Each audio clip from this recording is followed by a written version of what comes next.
Jesus freak here. Now, we know that the current situation has resulted in a decrease in church attendance. And some people have conjectured that maybe it's the devil convincing people not to go. And I had actually on one video proposed an alternative.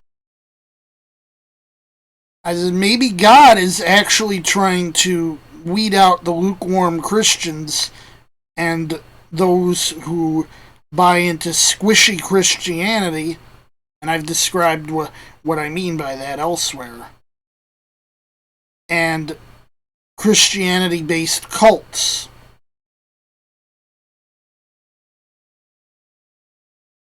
Part of this relates to Hulk Hogan's statement near the beginning of the situation, which I did a video about. And related to it is the parable of the sower.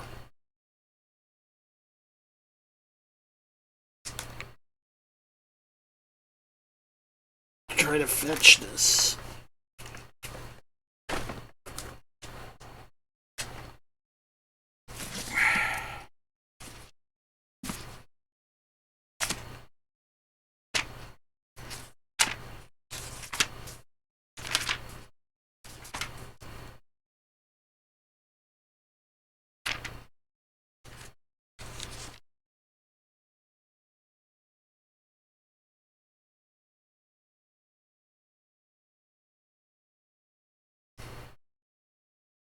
And I'm going to start from Matthew 13:1 here. The same day went Jesus out of the house and sat by the seaside, and great multitudes are gathered together unto him, so that he went into a ship and sat, and the whole multitude stood on the shore. And he spake many things unto them in parables, saying, Behold, a sower went forth to sow.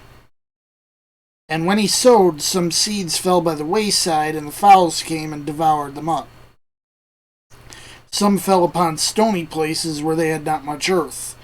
Forthwith they sprung up, because they had no deepness of earth, and when the sun was up they were scorched, because they had no root, they withered away. And some fell among thorns, and the thorns sprung up and choked them. But other fell into good ground and brought forth fruit, some 100-fold, some 60-fold, some 30-fold. Who hath ears to hear, let him hear. And the disciples came and said unto him, Why speakest thou unto them in parables? He answered and said unto them, Because it is given unto you to know the mysteries of the kingdom of heaven, but to them it is not given. For whosoever hath, to him shall be given, and he shall have more abundance.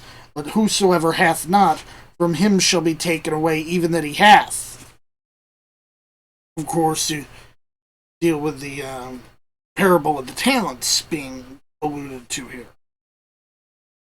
Therefore speak I to them in parables, because they seeing see not, and hearing they hear not, neither do they understand. And in them is fulfilled the prophecy of Isaiah, which saith, By hearing ye shall hear, and shall not understanding, and seeing ye shall see, and not perceived. For this people's heart is waxed gross, and their ears are dull of hearing, and their eyes have closed, lest any time they should see with their eyes, and hear with their ears, and should understand with their heart, and should be converted, and I should heal them. But blessed are your eyes, for they see, and your ears, for they hear. For verily I say unto you that many prophets and righteous men have desired to see those things which ye see, and have not seen them, and to hear those things which ye hear, and have not heard them. Hear ye therefore the parable of the sower. When anyone heareth the word of the kingdom, and understandeth it not, then cometh the wicked one, and catcheth away that which was sown in his heart. This is he which received seed by the wayside. But he that received the seed into stony places is the same as he that heareth the word, and anon with joy receiveth it, yet hath he not root in himself, but dureth for a while.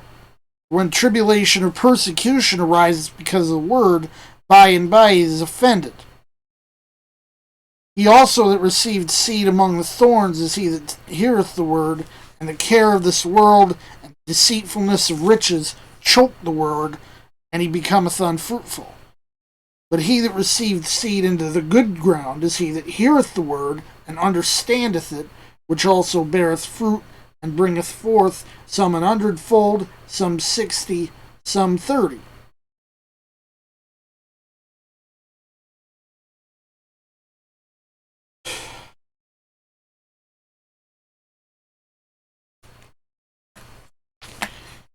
I think that what we're seeing is a weeding out.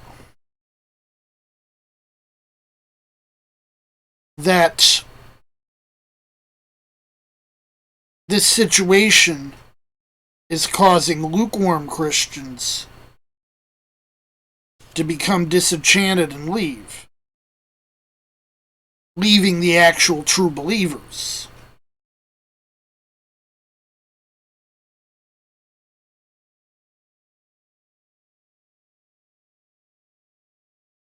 Those of us who actually care.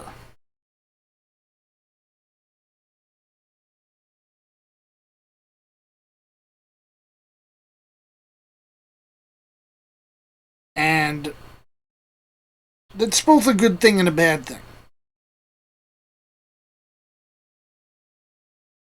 It's a bad thing because we lose people who we could have saved. And that's why we need to convince people that even with the situation, they should be coming to church still.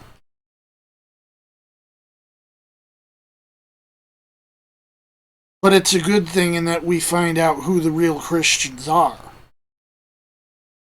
Who actually believes, who actually has enough faith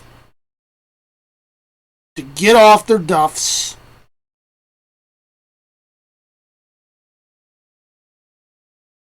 and, as Paul said, yes, I went there again,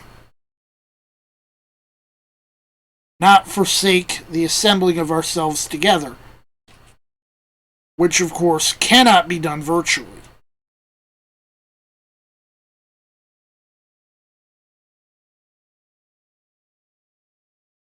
It has to be in person.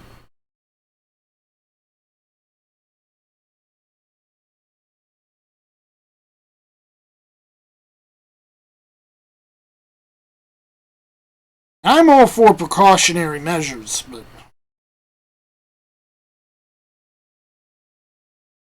I don't think skipping off on church is a precautionary measure. That's a matter of losing the faith.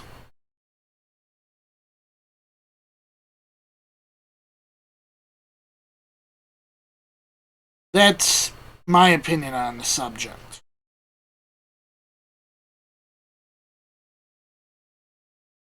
Jesus freak out.